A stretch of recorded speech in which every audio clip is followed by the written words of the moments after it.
My name is Susan Hawkinson, and my co-author Warren Jewett and I wrote a book called Timber Connections, the Joyce Lumber Story, which came out in 2003. So the Joyce family came to America before the Revolutionary War, and the earliest Joyce was a Revolutionary War veteran. And his son, John Dibble Joyce, was born in 1799 out east, and he had a son, David, who became involved in John Dibble Joyce's ventures. He wasn't a lumberman at that point. He had all kinds of other ventures. And then it wasn't until David went west and got involved in a sawmill in Iowa.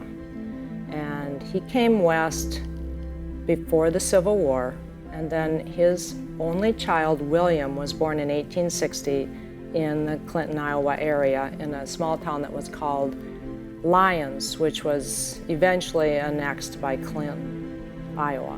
What David Joyce did was he partnered with people like Frederick Weyerhaeuser, who had come over from Germany and had also settled south on the Mississippi River, south of Lyons.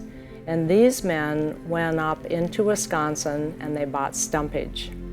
And these logs were floated down the rivers to the Mississippi River, all the way down to Clinton, Iowa. And then these men had their mills all along the river, because Weyerhaeuser took his logs even further south than that. So what these men did was they bought together. So they bought stumpage together, they had log driving companies that they bought together, and it was either David, or Frederick Weyerhaeuser who said, I would rather own 1/6 of 6 mills than one mill by itself. And so why would they want that? It's because there was so much fire danger. Either there were forest fires that went through the cut over land, or the mills themselves just burned, because of the sparks flying here and there and just accidents that happened. William Joyce became involved with his father in these entrepreneurial ventures. His father died in 1892, so William was 32 years old when he was left in charge of all of the lumbering operations that his father started. Now, William became diversified. He went in terms of geographically. So the Joyces went south. They went to Texas and Louisiana. They moved from mills in Wisconsin to mills in Minnesota. They had a huge national footprint. William had 2 sons. So he had David Gage Joyce, who was the one who built the Joyce estate, and he had another son, Stanley Joyce, who went to Yale. He went to Yale and got a degree there in their forestry program. David Gage was more gregarious and more well-liked than Stanley, who was more reserved and evidently difficult to get along with. But Stanley never had any children, and David Gage had one daughter, Beatrice. And then Beatrice was 25 years old when all of her relatives had died. So she was left with all of these lumbering, sawmilling operations, throughout the United States, actually.